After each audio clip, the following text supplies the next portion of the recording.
Leadership Month, and today's webinar, Your Curriculum is Irrelevant. My name is Matt DeGroosh, and I will be managing today's session. Due to a scheduling conflict with one of our speakers, we'll be starting the session with a one-on-one discussion with her.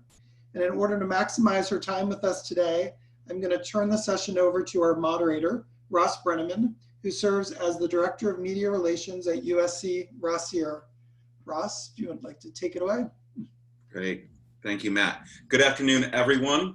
Happy Thursday. We're in the second day of July, the second day of Leadership Month, the second day of the Dean Pedro Noguera era here at the USC Rossier School of Education.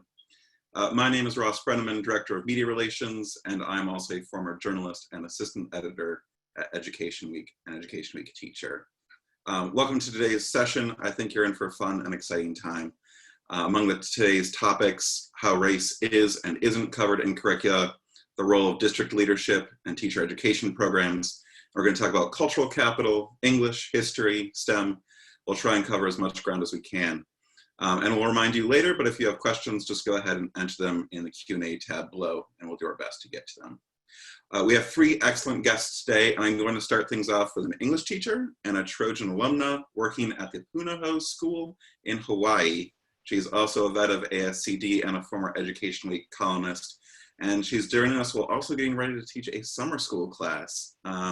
Busy day. Please welcome Christina Torres. Hi, folks. Thank you so much for joining us. Did you want me to roll out the air horns? I forgot to ask beforehand. Are there air horns? Do we have them? No, it's okay.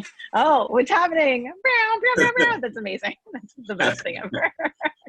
There's a good entrance, right? All right, so let's jump into it. The last 5 weeks have been enlightening for many folks in terms of learning about race, especially in terms of pedagogy, curriculum, and instruction. You've been honed in on these discussions for a long time. What are big changes you have made and are making in your curriculum as a K-12 teacher as a result of larger conversations about race? Yeah, I think that's a great question, and thanks so much for having me to talk about this. I on the one hand, I think you're right in that not just me, but certainly a lot of educators, particularly educators of color, have, to be fair, been keyed into these conversations for much more than the 5 months that we're seeing. I think a lot of educators, and at times myself included, are kind of like, great, you guys are seeing what we've been saying for a little bit. And so in some ways, these are things that I've been talking about since, the Black Lives Matter movement first made itself known, at least to me, 5 years ago when Ferguson was going on.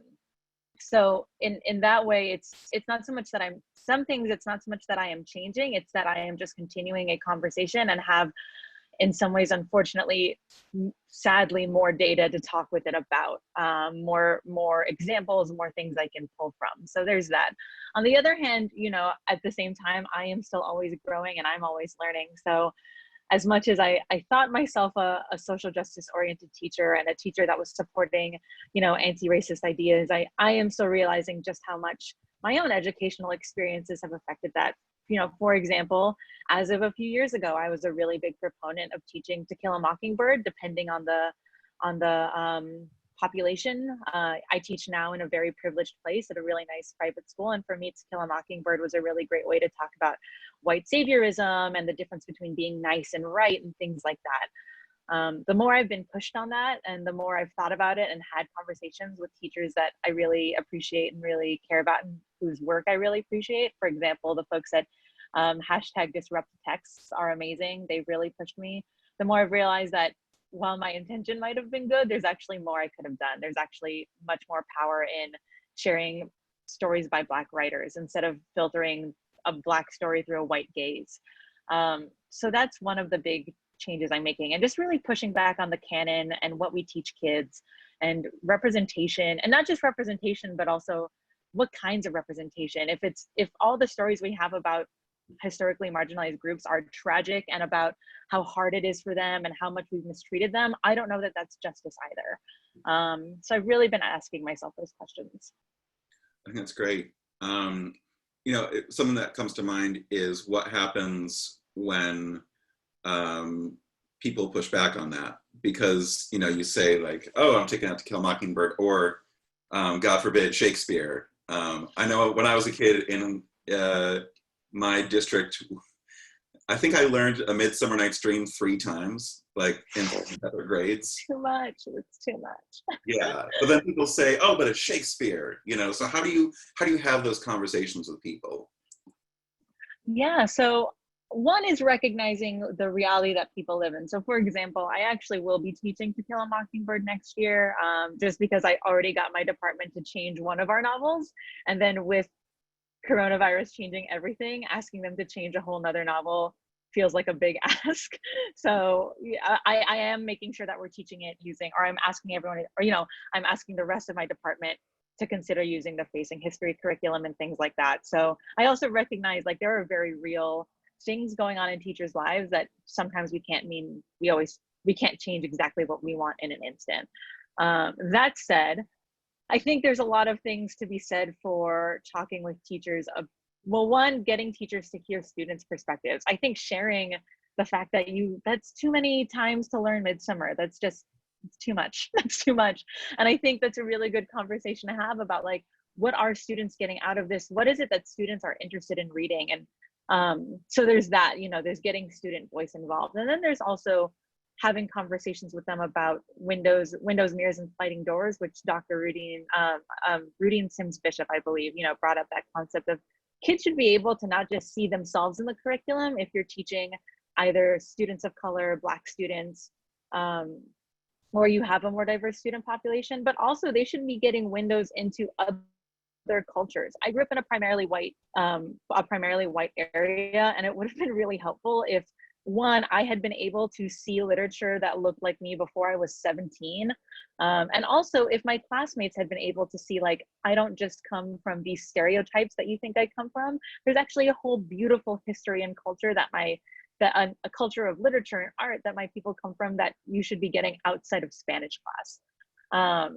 That would have been really nice to have. And that even extends to, frankly, like my time at SC, like that continued, you know, as much as I loved my education there, like I had to take a medieval literature course. I did not have to take really any other kinds of literature courses when it comes to Latinx literature, Asian literature, African literature, anything like that. And so I think pushing teachers to think about how can we really get students to engage with multiple cultures we are becoming an increasingly more diverse place, perhaps not integrated, but more diverse. We should be having those conversations with each other. That's great, and a really important point.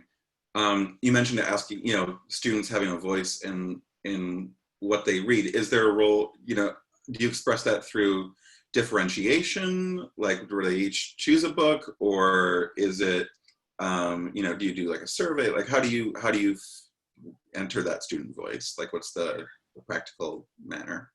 Yeah, I think there's a lot of ways to do it. And I'm certainly not, there's a lot of great writing out there about like how to run lit circles and student choice and things like that. Pernille Ripp is a really great person to follow. She does some great stuff with Global Read Around and Global Read Aloud and student choice and stuff. What was the for me, her name's Pernille, I think it's Ripp, R-I-P-P. I'd have to look that up. Sorry, I should have researched that before. But she's awesome. I definitely recommend following her. But for me, what I do is I do two things. One is I do have independent reading books in my class. So students read 2 books a trimester. I teach 8th grade, 2 books a trimester, anything they want. And I tell them literally anything they want, as long as their parents approve of it, I am okay with it. The only thing that they'll have to do is write a 400-word review, and I give them a structure for the review, and they do some kind of fun project around it. You know, like a book reporty type project, like a movie poster or a movie trailer or something. And it's just a way for them to interact with the text. I also have discussions with them throughout the trimester about what book are you reading? How are you liking the book? And that means mostly my students choose stuff that is awesome, and they frankly like give me book recommendations. Like a kid read Circe and was like, "Miss Torres, have you read this?" And I was like, "No," and it was really good. But I've also had kids like read Green Eggs and Ham and then write me a 400-word review on Green Eggs and Ham, and it was a really good review. Like they were really thoughtful around like, I don't know that I would share this with my little cousins because it teaches them ideas of like throwing things around, and it was like a really in-depth review around, you know, what we think of as a kid's book. And I think that's powerful. It's powerful for kids to be critical of literature at all ages and think about what they like and don't like, and at all levels as well. So there's some aspect of differentiation there, and that it lets kids really just feel like they have choice. I also have done in the past kind of literature, like book clubs almost, where I give them a list of books. So they'll have a choice of 6 books to choose from. And then I group them from there, and I do activities with them within those book groups. So it's still like an element of controlled choice, because I wanted them to read books from diverse authors, diverse meaning frankly not white. And so I gave them a list of books and they chose from there, and that was a lot of fun too. Great. And then one more question for you here at the beginning. How do you build your curriculum? Who do you look toward? How do you figure out what text to integrate when you're doing this on your own? You're probably not, I assume you're not paid for this. So how do you go about, actually finding those texts and doing this work? Yeah, so, well, I am really lucky in that I have a great bunch of coworkers, and my department is great. And so we do shared texts in my department. When I am looking for books to add or supplemental text or anything like that, for me, I feel really lucky that I have a group online through Twitter. It's not like a specific group, but there's just people I trust, educators I trust. Like I said, the Disrupt Text folks are amazing. Folks through, Educolor is another really good example of educators of color who are sharing their ideas. Clear the Air is another group that's amazing that I highly recommend. And they're just sharing great ideas and great books. So for example, this upcoming year, instead of reading Lord of the Flies, we'll read Enrique's Journey, which is a story about a young immigrant boy. It's a nonfiction story. And I'm really excited to read that. And I actually got that idea from a Facing History email.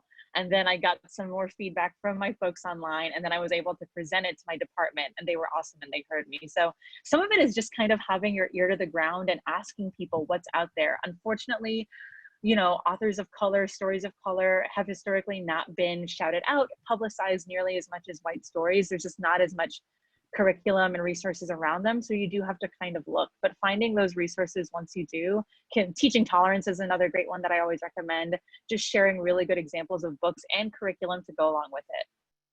Great. Thank you so much, Christina. We're going to hope to have you back here in a little bit. Great. Well, thank you so much, and we'll see you soon. And before we go ahead and move to our next guest, we're going to take a short break and hear from our head of alumni relations, Matt DeGrush. Thanks, Ross. I just want to do a few housekeeping announcements. We wanted to make sure we maximized Christina's initial visit with us and look forward to her coming back. So some of you already found the Q&A box at the bottom of the screen.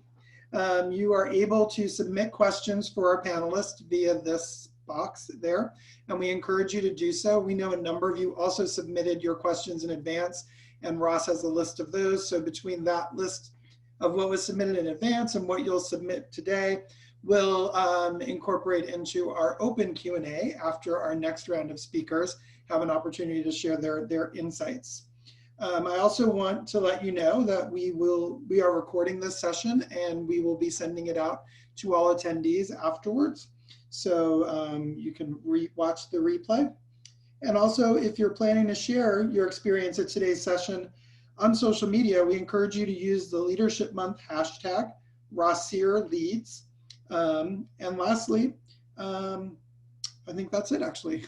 So I'm going to turn it back over to you, Ross, and you can let us know who our next speakers are. Great, thank you. All right, so next I would like to bring in our second guest. He is a researcher at the USC Rossier School of Education. He is a PhD candidate who is ABD. Please welcome Martin Gamboa. Hey everyone, thank you for the air horns. Wanted to make sure everyone gets the same, the right rollout. Martin, you're an expert in standards, and especially history standards. And thank you again for joining us today. Mm-hmm. Can you talk to us about how state standards inform curricula, and what are the consequences of that for how we learn about race in social studies and history classes? Oh, wow. That is a good question. Almost like it was prepared. Yeah, so when you think about standards, they're sort of the guidelines that dictate what a curricula is going to look like, and it does that in a few different ways. The first way that is more at the classroom level is, I'm not sure if you remember when you were a kid or if anyone has kids, when you would go into a classroom to observe or be in that classroom, you'd see something on the board that says like objectives. Students will be able to blank. And it's those objectives that are determined either by the Common Core, the Next Generation Science Standards, or for social studies, individual state standards that guide what teachers are trying to do and how, like what content they're trying to teach students and how they're going to evaluate whether students obtain that knowledge. In another way, they also influence the curriculum design in each district at the district level, because in districts, if they're giving out suggested curricula, they need them to be in alignment with state standards, which inform and sort of guide state assessments, which if you're taking a history assessment in California, it will be meant to measure your understanding of the content in California state standards. And a third way that it influences classroom instruction and how we learn about race are the textbooks that we get.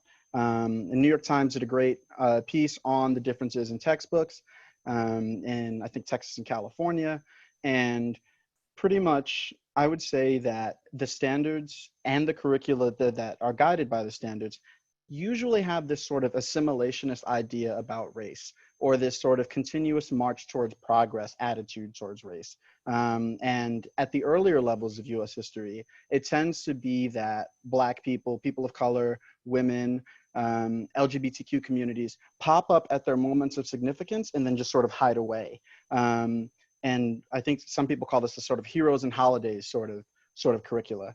And that can be dictated by the standards. And you see that in early standards all the time when it's like, let's talk about the Indians at Thanksgiving, and then never again. Like, you know, they Yeah, don't or you exist. talk about Martin Luther King Jr. briefly during Black History Month, and then that's it. Exactly. I could keep going, but I mean, you're welcome to. Yeah. So I would say that there's also a sort of weakness in regards to the way that teachers understand and implement the standards. Like, you could talk about the standards themselves in regards to what they're asking teachers to do. So one of them could be like, students will understand the complex causes and consequences of the Civil War. There's a standard like that pretty much in most states.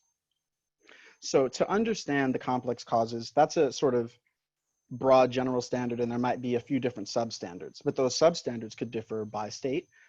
Georgia might be asking students about what the North did to the South. California might take a more sort of, we weren't really in this sort of approach, whereas northern states take a different approach.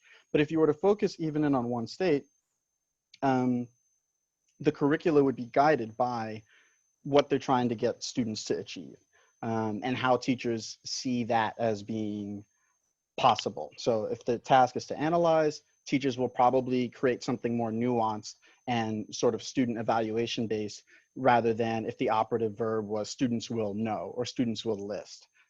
So I think that the content standards, which teachers tend to teach in alignment with, do dictate where or how a lesson is going to be taught, because the material sort of dictates what you can and cannot do with it.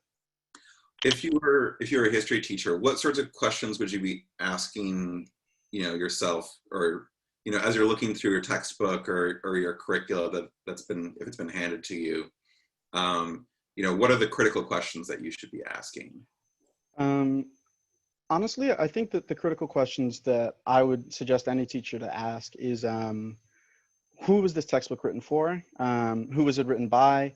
How do I sort of instill that attitude towards my students? When I was a teacher, when I was doing my teacher preparation programs, when we were looking at the treatment of Native Americans during the Trail of Tears and other places throughout history, like during the industrialization of the latter half of the 19th century, we would make sure to take a bunch of different perspectives and point out which ones would probably receive more sort of widespread acclaim, and which ones might go ignored if we're looking at it through a lens of how does America tell the story about itself, and whose stories does that usually leave out? So the questions I ask myself, or if I was a history teacher still, would be around sort of trying to get students to use the analytical tools related to the content, and whether students come away with America, is rooted in white supremacy, and we need to move away from that, or if they come to the conclusion that America was rooted in white supremacy, but the ideals in the Constitution sort of suggest that we should move away from that. I would be happy, because those are both pretty fact-based. But what you do with those questions can vary by student to student. Great. We're gonna ask you some more questions, but first I want to bring in our third guest, and we're gonna once again roll out the air horns.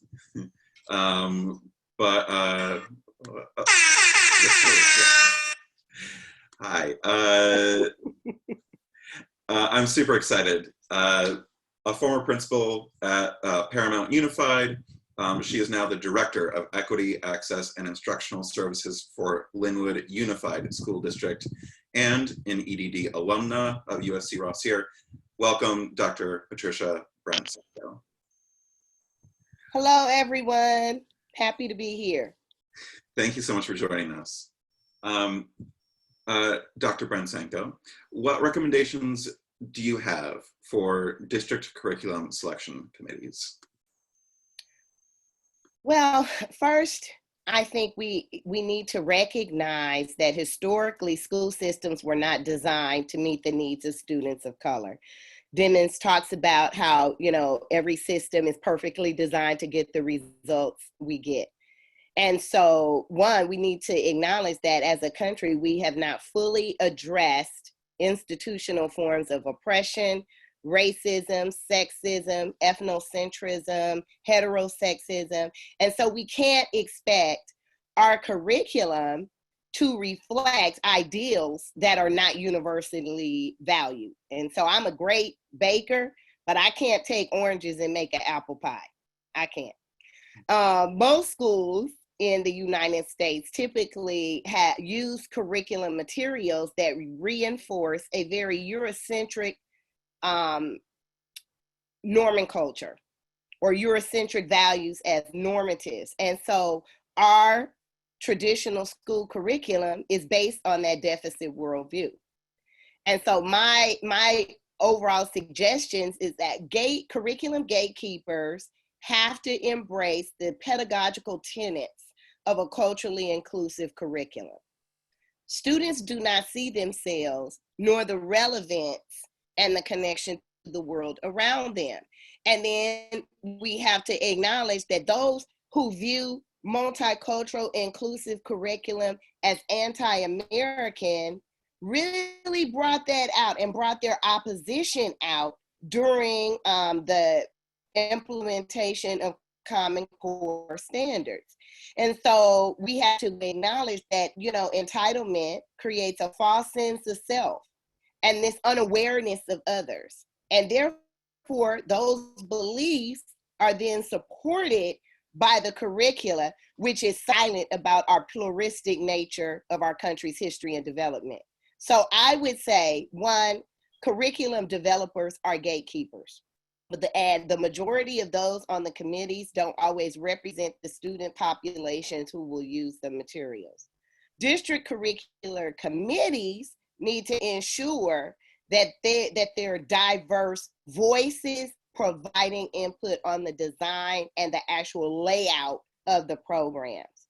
And then I would look at teacher preparation programs, because we need to incorporate coursework that directly addresses anti-racism, critical race theory, culturally proficient classroom environments, and understanding the dynamic interplay of power, privilege, and entitlement. As a principal, I wanted to supplement open court materials. And so I'm like, we're gonna have these great stories by diverse authors and hear diverse backgrounds and diverse human experiences. And so gave the teachers the materials came with questions, and then I come into a classroom and I have a teacher who's teaching the Jackie Robinson story, and she says, okay, boys and girls, what would you rather be, a Black baseball player or a white baseball player? And it pained me that before I could intervene, I had to see my Latinx boys and girls and my African-American boys and girls raise their hands and say, I'd rather be a white baseball player. So it's not only do we have to address what the curriculum is, we need to address the delivery of the curriculum and support our teachers in understanding culturally relevant instruction. And so I think that a district curriculum committee needs to ensure that the choices they make for curriculum uses an inclusive pedagogy in its development and design, that it has real world connections, that the selection committee is diverse and informed, and it has informed voices of various stakeholders. And then it includes supports for teachers who are going to use the materials. I can't hand someone a cookbook and expect them to be a chef. And then lastly, we have to involve the voices of our parents and our students so that they can see themselves reflected in the content and the genres of the curriculum. Those are excellent points. I want to talk about the follow up on the Jackie Robinson story, because that's, I mean, it's heartbreaking for one. It was. It was. How do you have that conversation, you know, with that teacher? Because I think a lot of the dialogue I've seen, you know, certainly since the end of May with the protests is, you know, having those conversations with colleagues, calling people out. In this case, you know, there's a power differential, so maybe it's easier, but how do you handle a conversation like that where someone has clearly made a mistake? First of all, I always decide whether I'm going to have a discussion or a dialogue because they're different. And after I do that, I lead with questions because I believe that questioning the system is a way for us to challenge the status quo without being coming off combative. Okay. And so I was very purposeful in following Paul Gorski's steps of an equity literate leader, where I'm going to recognize the bias, I'm going to respond, I'm going to redress and recreate. So one, I prepared questions directly to that teacher. Tell me what the impact was of that question you asked. How do you feel students responded to it? Tell me what your overall objective was for asking that question. Let's talk about that. Let's talk about your intent. And so I was very purposeful in planning specific questions to get her to a different understanding. Two, I have to now redress. So I went back and retaught the lesson to the students, because sometimes all these microaggressions and macroaggressions occur, but there's no repair. And so we had to go back and redress and then recreate that environment. And then it was a wake-up call for me as the lead instructional person on that campus to have a conversation with all my teachers that we're not going to fall into this pitfall of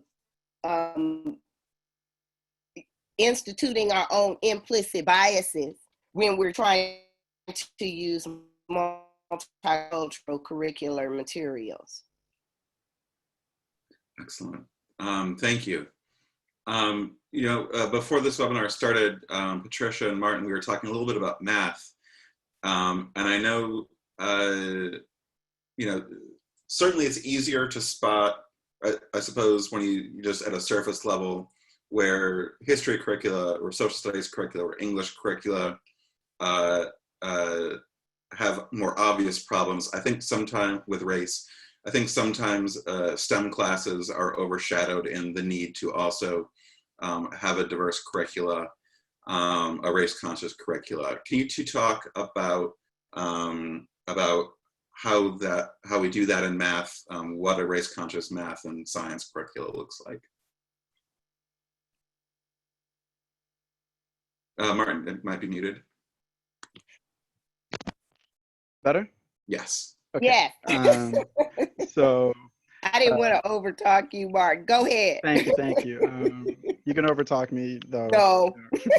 No. So yeah, we can start out with math. I think that for math, people like to paint it as objective, and we can sort of get at how science historically has used that veneer of objectivity. But if you're crafting a race-conscious curricula, a culturally inclusive curricula, then it needs to sort of have relevance to the problems that people are solving, to the problems that people are facing. So rather than saying, Stu has 7 apples and someone else has rather than only keeping the statistics in the sort of objective realm, like if you're learning the standard deviation curve, then you could sort of understand, like, why is it unusual that we have these vast amounts of unarmed African-American and other people of color in prison compared to their representation in the population. Or if you're looking at science, you could understand that teachers, and Patricia already highlighted, teacher preparation programs do not do a good job of teaching teachers how to teach about race in general. So there was a great article that I read that was specifically talking about how sometimes teachers essentialize race when they're looking at disparities between different groups. So children could come out of a lesson about biology and the different sort of levels at which people catch sickle cell anemia and think that all Black people are going to get sickle cell anemia, because teachers aren't prepared to talk about statistics and to talk about science and to talk about race coherently. And that's a sort of system-wide failure. That's a failure in the district to not make it clear enough that, like, hey, we need to be giving teachers the professional training because we know they didn't get it before. That's a failure in the standards that would even allow such an implementation to be done. It's like Patricia was saying about how you give me oranges, you can't make an apple pie. At the same time, you want to be able to give people exactly the ingredients that they need, so they can't really go that far away from it. You can't make spaghetti out of apple pie of only apples. So I think that when you're coming up with these curricula, you also have to understand the history of what science has been used for, specifically eugenics, specifically how a lot of times in the 20th century, white male scientists were using this sort of directionally motivated reasoning to go about science. It's the same reason why women, and specifically Black women, have way higher sort of difficulty in trying to get white male doctors to believe their levels of pain.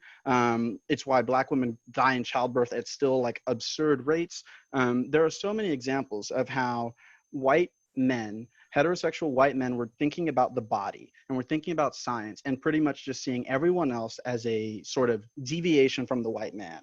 That bears out in statistics today when you take statistics classes, and when you're doing race statistics, the objective is white and the objective is male, and female and other races are treated as variables off of that. That still happens today all the time. And so understanding the way that science has been used is a very important understanding of, like, hey, this has been used away from its purpose, away from understanding the truth that race is a social construct that has very real world consequences. Scientists in the past were using it as a sort of way to reify racial differences and justify them and justify the subjugation of people that didn't look like them. And so I think without teaching that in science courses, you're not going to get to the point where you really have a culturally inclusive curriculum, because people should see themselves and the leaders of, the Arabs that taught us our numbering system, and the various Black scientists and, women of color and everyone else that have made vast contributions to science throughout. As soon as they were allowed to be scientists, people of color were like, we're not being represented and we want to fix this. Since then. Sure. Good points. Patricia, would you like to add anything? I think it all comes around and comes down to intentionality.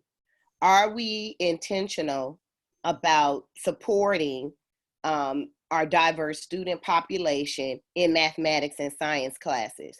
Whether it's by gender? Are we including women and young women of color into the conversation and the instruction around STEM? Who's sitting at the front of the class?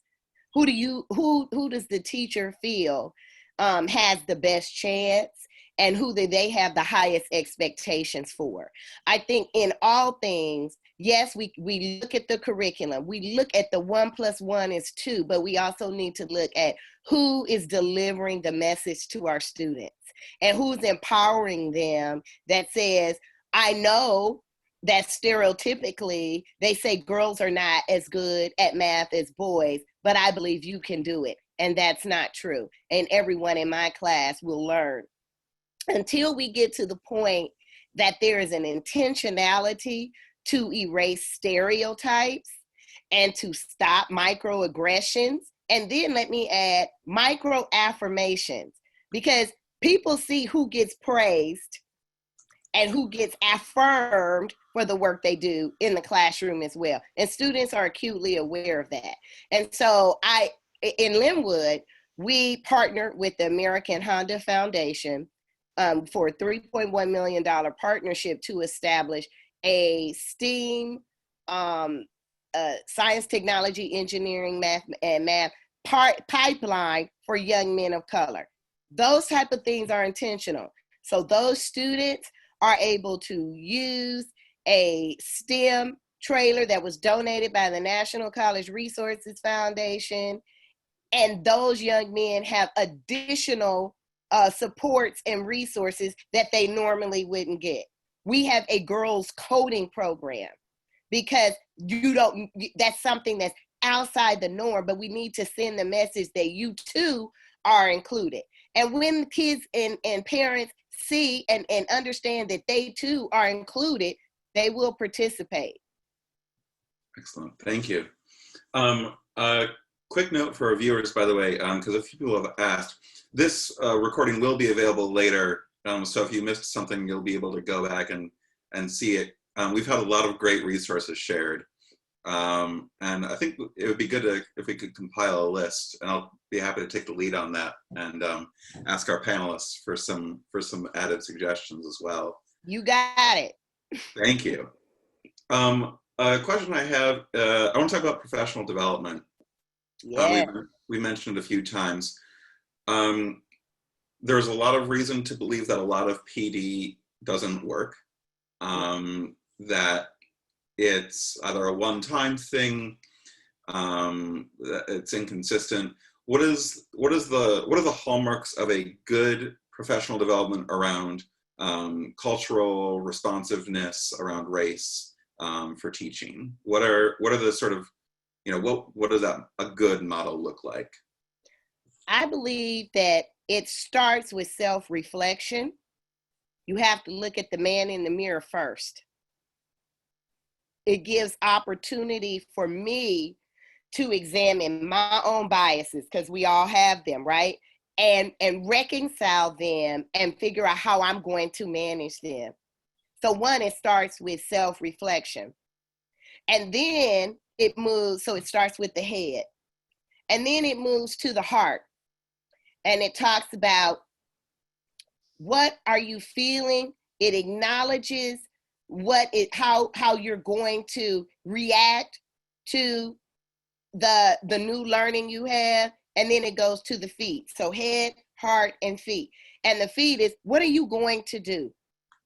Now that you have your self-reflection, you have your growth mindset, your heart has been pricked in some type of way, what are you going to do? What action are you going to take? And then I would challenge my fellow administrators that we have to follow up.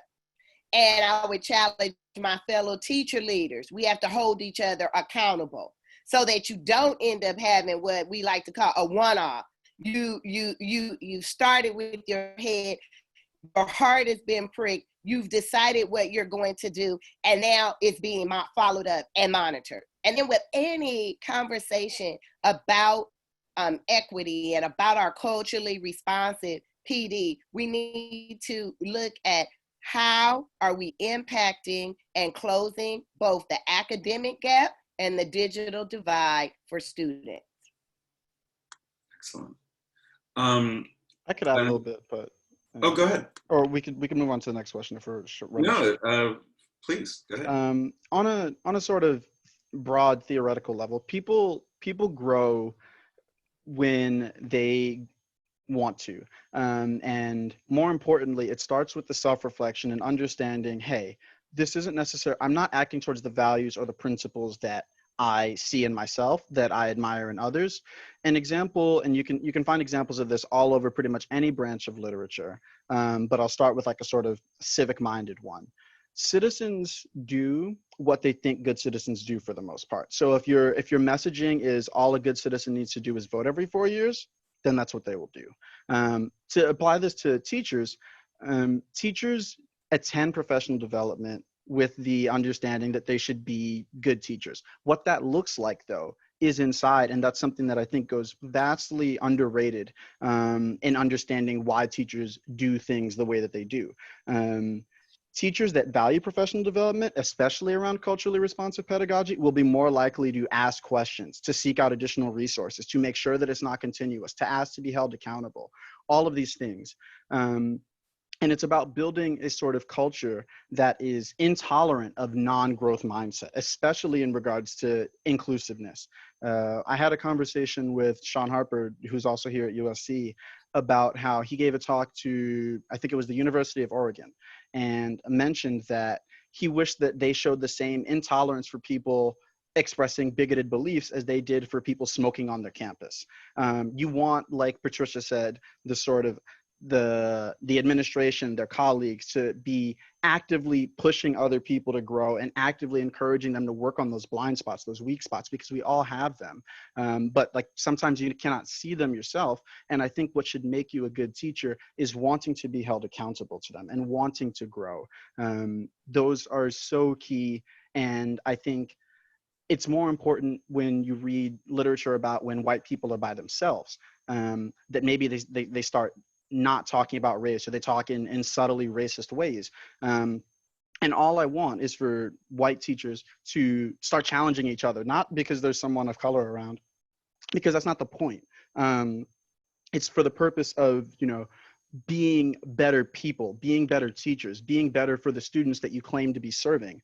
So I think that that's hugely important for people to do it within themselves, because when you do that, it's just sort of manifest in all of your relationships, but especially in something that like is such a calling like teaching. And Ross, I'd like to just add one short point. Sure. A great PD must also include data, because I have found that data is direct, and sometimes when it's clear, it's hard to challenge. Mm-hmm. So as a principal, I would say, here's what our subgroup data says. What are we going to do about it? Oh, well, I don't know. No, but here's what the data is saying. Here's what actually happened. This is where our students are right now. What are we going to do about it? How can we grow and change this together? So I think any professional development needs to look at data analysis and some statistical information in order to kind of warm some naysayers' hearts. Sure. Very much so. Can I add? Oh, go ahead. Yeah. So sorry, I thought, hi, I'm back. Hi. Nice. I know. Nice to get you. Sorry, I like did a Kahoot with them, and now they're like really hyped on writing. It's great. But just on the thought of PD, I was actually involved in this really good conversation on Twitter earlier, because someone had posted, for a lot of PD administrators, please look at your fellow teachers. Like they're, teachers can do a lot of great things. And then a couple of us like added to that conversation that DEI is maybe one of the places to not do that, because that can be really hard for teachers within their own families to be like pushing each other at the outset. And also it's hard to know what you don't know from within your own institution. That said, I really, really want to encourage folks to to think local when they are considering professional development around culturally responsive teaching and culturally responsive pedagogy, because place matters. And this is something I see out here, particularly in Hawaii. Like we'll fly in educators from the mainland, and we is a very broad term, but we'll fly in educators from the mainland that don't have like a great understanding of Hawaii and its context. And it's a really, really nuanced context. I'm still really understanding it, and I've been here nearly a decade. So the more that you can, and I don't think Hawaii is specific in that. I think all communities have their own, perceptions and history that are really important to think about. So as much as you can go local to people from your community, bringing in community members to do that kind of work, I think that's really, really important. Mm-hmm. Right. Point definitely well taken. One of the things that I really love everyone's perspective on is, we mentioned them before, parents. Obviously, a wide variety of parents out there in terms of how interested they are in changes. Obviously, there's sort of that adage, everyone went to school, so they think they know how to run a school. How do you bring parents into the process of changing curricula and also understanding that, especially including race in curricula, is important? Well, first of all, we have to acknowledge that not every parent had a great school experience. And sometimes when our parents come to the school, we want to view them as aggressive instead of assertive. And the reason is because their schooling and their school experience may have been based on that very narrow-minded worldview. And so they didn't have a good experience. And so now how are they to trust you? And if we go back and we look at the history of public education all the way back until 1846, generations of people of color have at some point felt that they were systematically denied a proper education. And so you have to start with empathy. I didn't say sympathy, empathy. I understand, and I'm trying to understand, and I'm trying to learn where you are coming from. But I want you to know that my job here is to be an ally for you and your kids. That has to be stated. That has to be stated, that you acknowledge that everything that has happened was not right, but I'm doing the best I can to fix it. And then bring them to the table and say, what are your needs? I think, because I'm a mother, 2 beautiful girls, and a lot of the workshops that we have for parents is sit and get. They bring you in, you sit down, you watch your PowerPoint. They want to fill your empty vessel, and parents don't come to schools as empty vessels. They have wine to pour out of their vessels also. And so I think we have to engage parents in being at the table for decision making, and then also providing input. In Lynwood, we have a great group of parent engagement specialists, and they now have trained parents who are trainer of trainers. And so you have a leadership model where parents are able to provide professional development to parents. And so that it's not just a top-down model. And then the other thing is, there are groups of parents who are very hungry, very thirsty, especially right now, for additional content that they can use with their students at home. We need to provide it. We need to meet them where they are, and we need to provide it in the language that they speak. Period. I want to add on to an interesting, like, I completely agree with everything that Patricia said. Like, at the same time, and this really doesn't go for the parents of color, this is specifically for white parents. Side note, I've noticed the Q&A questions popping up. I'll try to maybe say the names of the articles, but otherwise anything that I said, I'll probably, try to send out to Ross. But I want to talk about two articles that I remember that stick out to me because they're sort of subtle, white supremacist, but still, democratic and liberal ways that white people tend to manipulate schooling for their advantage and against the interests of parents of color. One of these is called Choosing Homes, Choosing Schools, and it talks specifically about how the reputation of a school being good is constructed by white affluent parents. And the answer is from other white affluent parents. When they hear about a school with students of color, they don't like it, and then they tell the other parents, we're not going to send their kids there, and obviously you want to send your kids to a place where they're going to have at least some neighborhood friends. And so that's how schools get segregated. And like, again, that's not out of any, that's out of a sort of benign, and I don't mean benign as in like actually benign. I just mean that they don't see it as white supremacy to note that, hey, I saw a couple of students of color and all of a sudden, I don't think that school's as good as the numbers say. And there's another example, that one, Choosing Homes, Choosing Schools, and another one called Despite the Best Intentions, that looks at the classroom level.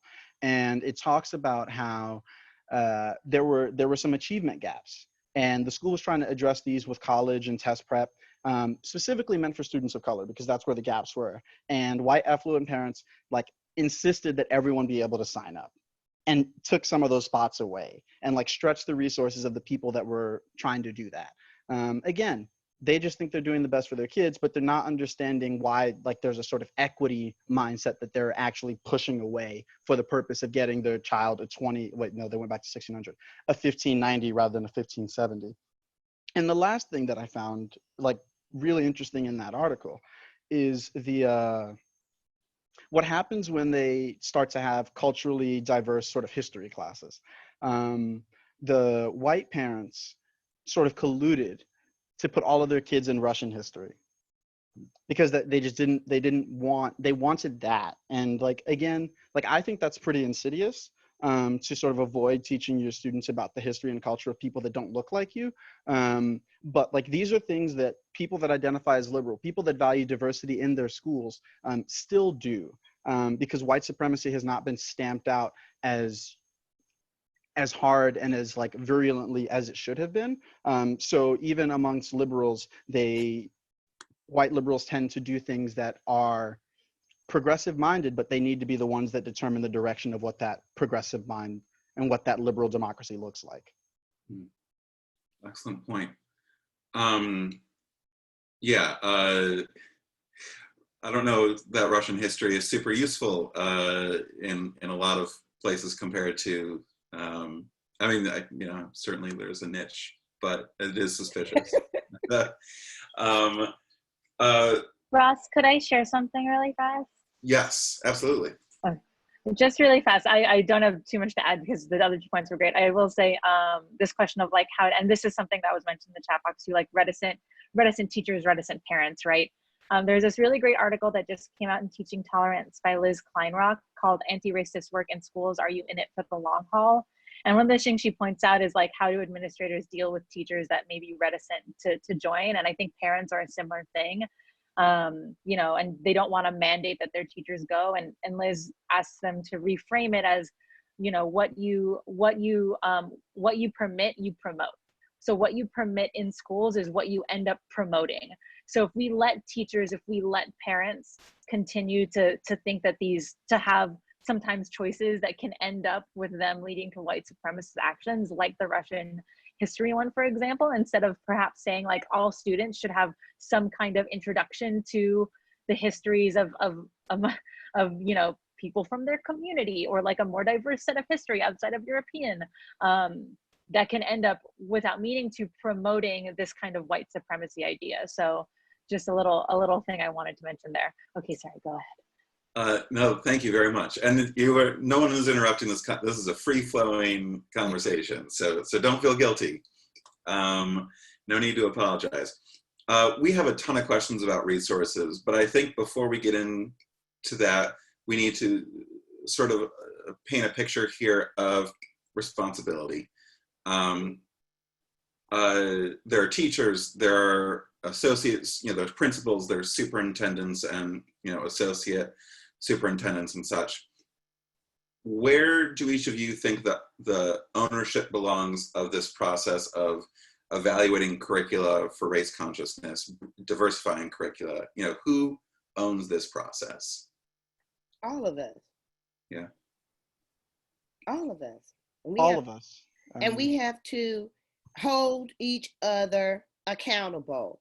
I think it starts all the way from board members who make decisions and who support our superintendent's decisions, and then superintendents who rely on their cabinet members to vet curriculum materials and to provide professional development, down to directors who support principals and principals who support teachers and encourage them with their professional development, as well as educating our students, because we need to teach our students how they're going to interact with one another, and supporting our parents at home.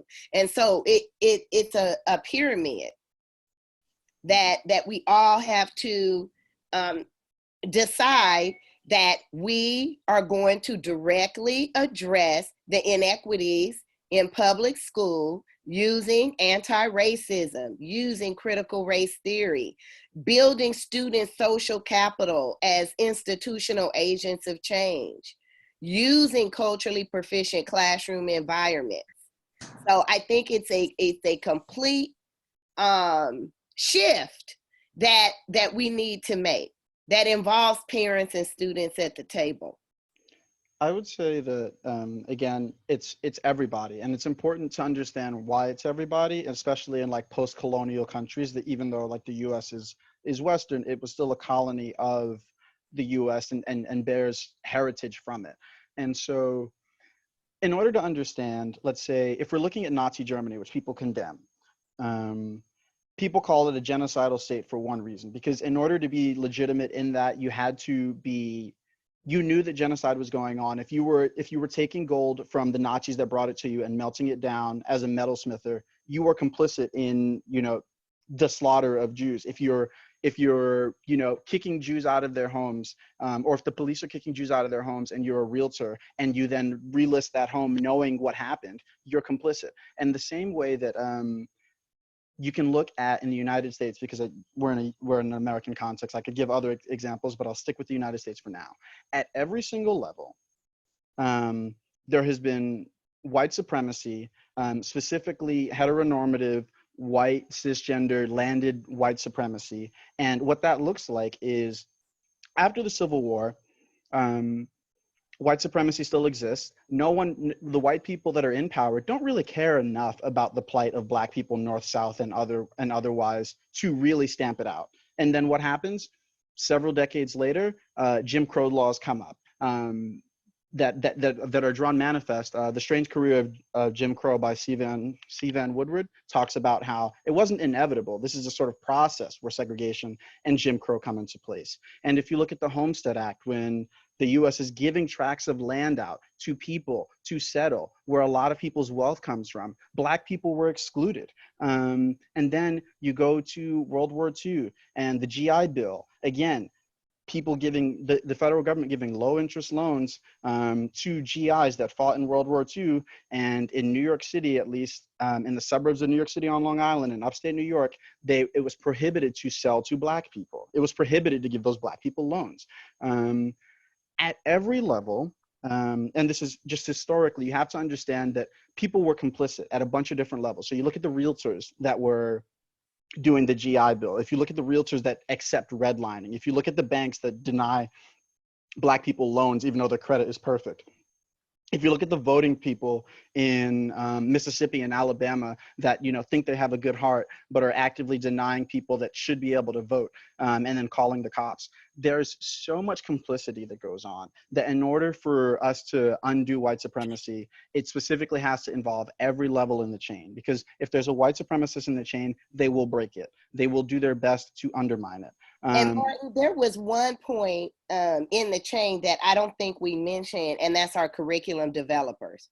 Oh yeah. So I don't want to put all the onus onto school districts and school administrators, because that's my family, okay? Yeah. And I understand we have a role and responsibility, but I also think that in looking from a historical perspective, as you are doing, that we have to put some onus on curriculum gatekeepers and developers to embrace the pedagogical tenets of a culturally inclusive curriculum. Completely agree. Standards and curriculum makers and textbook makers, those are the people that have way more of the power to dictate, you know, our family, the group of people that are on the ground implementing the stuff. Right. They bring the dish and there's to the feast, and we decide what dish we're going to eat. Exactly. And so I would challenge us, let's look at how diverse our curriculum development companies are.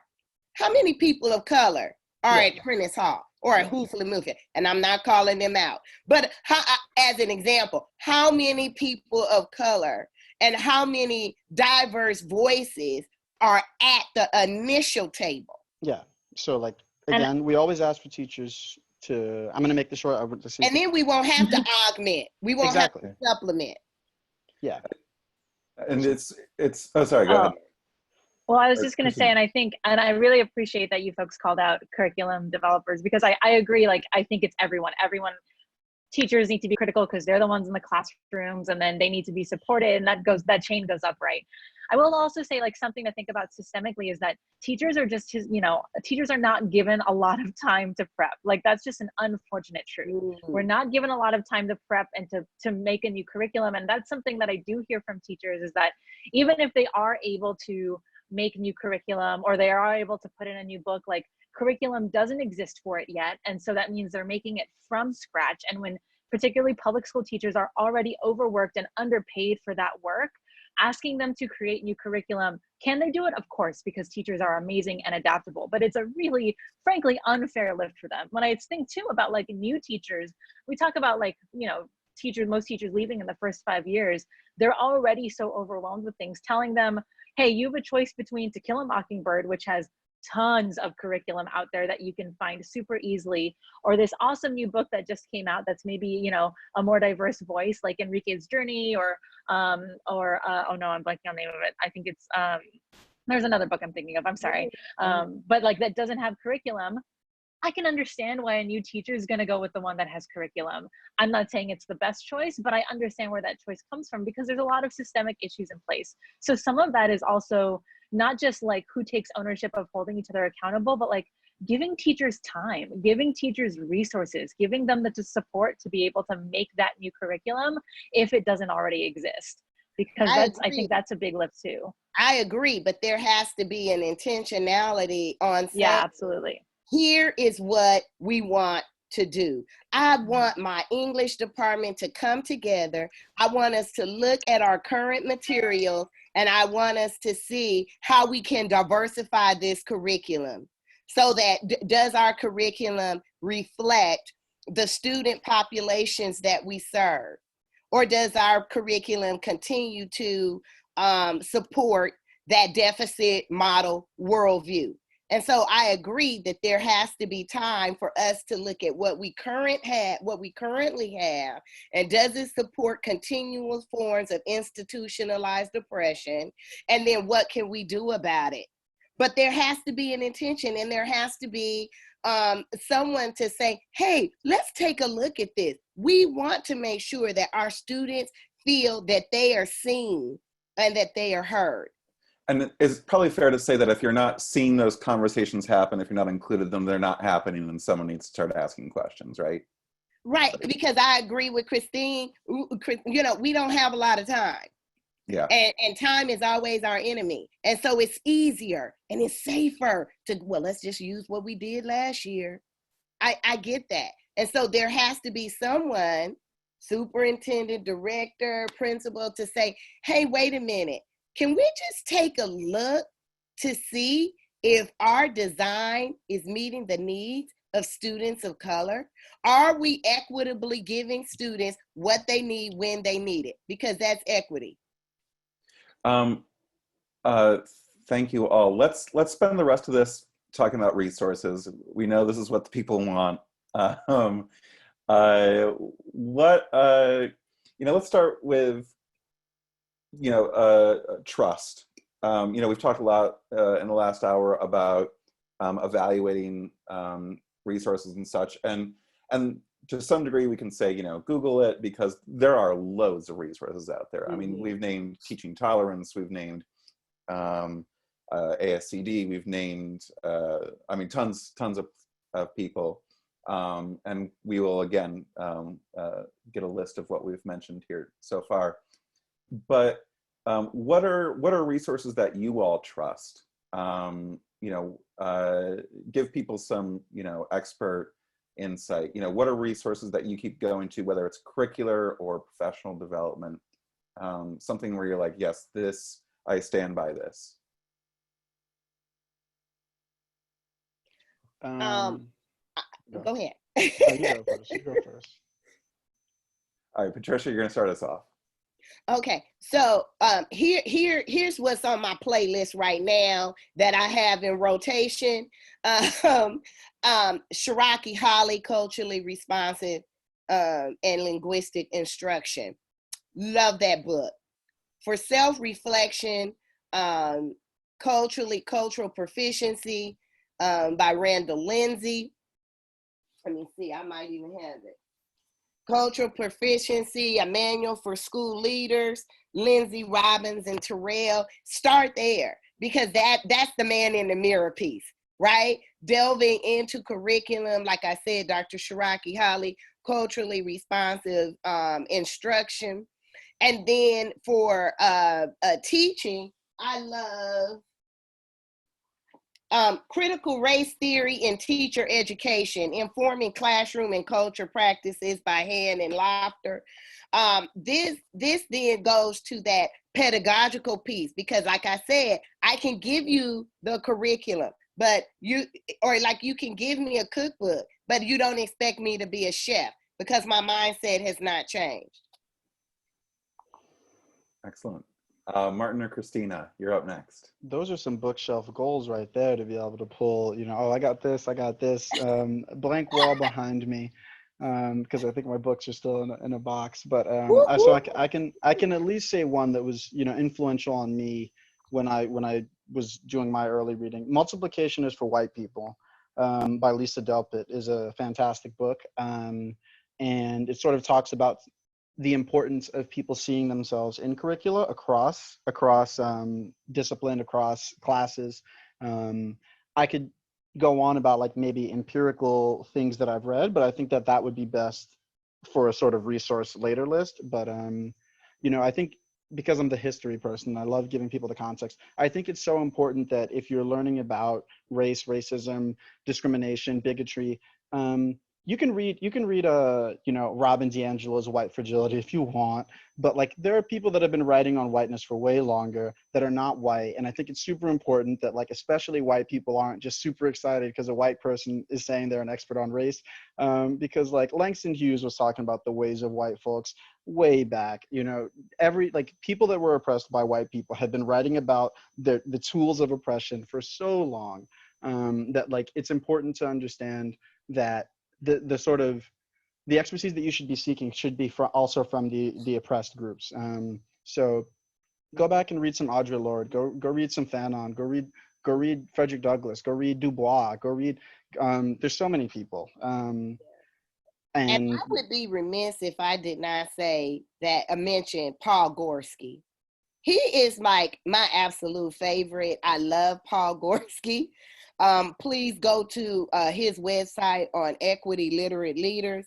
Also, Courageous Conversations About Race, Glenn Singleton. And I love the right now resources from Teaching Tolerance. And I know you said that before, but their hands-on, the videos, the lessons, is all inclusive when you want to talk about culturally responsive times and helping kids process what we're seeing in our country now. Having conversations with your staff members, I would look at Courageous Conversations About Race, Singleton and Linton. Excellent. And Christina, you've been using the chat here. Thank you. Yeah, I threw it in the chat box, just if folks want to click, and then Ross, I can send you that list too. Just for like things. So a lot of what I do, I love reading. Admittedly, I don't always have the time to read grown-up books as much as I would like, to be perfectly frank. So I put some things in there as far as like both resources I pull from a lot. When Ross was talking about building curriculum, Teaching Tolerance and Facing History are two of my go-tos. And then also like PLC groups online, Disrupt Text, Clear the Air, NCTE's CARBTE group is also amazing. So I put some links in there to those folks. I will also kind of throw out, I hope I won't get dragged for saying this. So since it is hard sometimes for me to like sit down, especially like, frankly, I'll be real, I have not read, it's very rare that I read scholarly text now. I graduated from USC more than a decade ago. And then I got my master's like actually just about a decade ago. So sometimes it can be hard for me to have that mindset shift. So books that I've read that have been really helpful are actually finding some texts and reading the young adult versions, partially because I can then recommend them really well to my kids. So I read Just Mercy, the young adult version, and then had my kids read it. Don't get me wrong, the adult version is also great. I was able to read that one, but the young adult version was also really good. Also Stamped, there's Stamped from the Beginning that I think is by Dr. Ibram X. Kendi, but then he did a version called Stamped with him and Jason Reynolds that's designed for young readers, and it's an awesome read. And like I say, like parents should absolutely be reading it with their kids, teachers should be reading it with their kids. And also I don't think there's any shame in like teachers sitting down with those books sometimes, because it is really useful to think about how are we going to get this to kids. And I do sometimes hear other people be like, oh, you're reading the kids version of that. Yeah, and it's really good because my job is working with kids. So wanted to shout out those two titles too, because those have been really great in my development. Great, thank you. And yeah, to your point, if that's what your students are reading, sometimes meeting them there is an effective way to teach, for sure. Excellent. Well, we are a little bit short on time, but do any of you have one last final parting thought that you've been holding on to? Martin, go ahead. I got it. I think it's, I want to speak from the perspective of people that I admire. So none of these words are my own. Number one, beware the white moderate. That's what Martin Luther King said in Letter from a Birmingham Jail. Go read it. It's fantastic. Number two, Fred Hampton, unfortunately assassinated by Chicago PD with help from the FBI. We're not going to fight, capitalism with black capitalism. We're going to fight it with black socialism. And number three, Audre Lorde, you cannot dismantle the master's house with the master's tools. That's all I have to say. Thank you guys so much for coming. Thank you. Patricia, Christina? I'll go really fast because I have kids again in a minute. Go, Christina. It's all happening, summer school. Just actually really grateful to be here. I think Martin's quotes are great. And I think, yeah, that consistent question of like, where has whiteness and white supremacist or white dominant culture really kind of overtaken and my life and our lives, and the way that we view the world is a question I'm consistently asking myself. And the big question I always ask myself is why? Why do I think this? Why do I think this piece of writing is better? Why do I think that I need to grade in this way? I think consistently questioning where we get the ideas that we have is so essential for us to start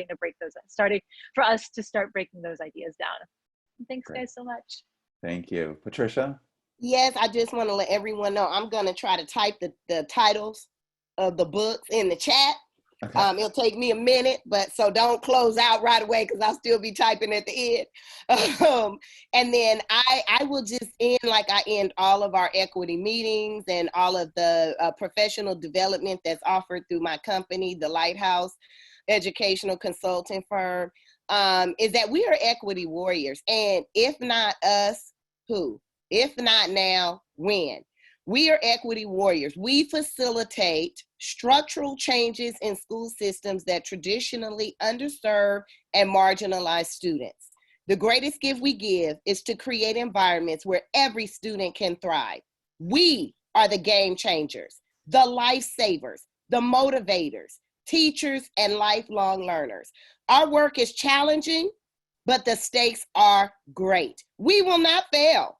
For we know that our life's calling is to liberate students from all constraints that hold them back. Fight on, my friends. Thank you so much. Thank you to all the people who tuned in today. Thank you to our excellent guests. You can find Dr. Patricia Brent-Sanco on Twitter at... Please, I need more followers, please. She's at Dr._PB Sanco. Christina Torres is at Bibliophile. That's biblio_file. And Martin Gamboa is out in the ether, but as you can see, he has an email address as well. I'm Ross Brenneman at It's a Pun on Twitter. Thank you so much to Matt DeGrush for the opportunity to do this panel today. Thank you again, everyone. Have a great weekend. Wear a mask, please. And before they go, Ross, I have some announcements. So yeah. Thank you, Ross, and thank you, Matt. I'm honored to be here. Thank you. Matt, go ahead, take us out. Great, thank you. I just want to say my thanks to you, Ross, and to our panelists. You guys did an amazing job bringing some valuable insight into a really important discussion, and I think you really inspired a lot of people here in the audience, and I hope will inspire more who will watch the recording of this. As I mentioned earlier, there will be a recording available probably within the next 24 hours, and all registered attendees will receive that. And then I also want to mention, when you close out of today's webinar, there will be a short survey, and please take a moment to provide some feedback on today's session, as well as share your ideas for future virtual programs. And don't forget to tag us on your social media using the hashtag #RossierLeads. A lot of great nuggets out there today, and I've already seen some of them make their way onto Twitter. So put some more up there and just share the knowledge that you learned today with the rest of the Twittersphere. Thank you for attending, and we hope we will see you at a future Leadership Month session. Have a great day. Have a great holiday weekend. Fight on, and I'll keep it open for a little longer because I know Patricia's furiously typing some things into that chat box. I'm trying. No worries. Thank you, everyone. So Fight question. on. Yeah. So will the question and answer thing be recorded? Because I'm getting some questions that I think I could help with, but I don't really want to. Will the questions stay when we record this, or should I copy and paste all of them? I get a download of the question. Okay. Okay.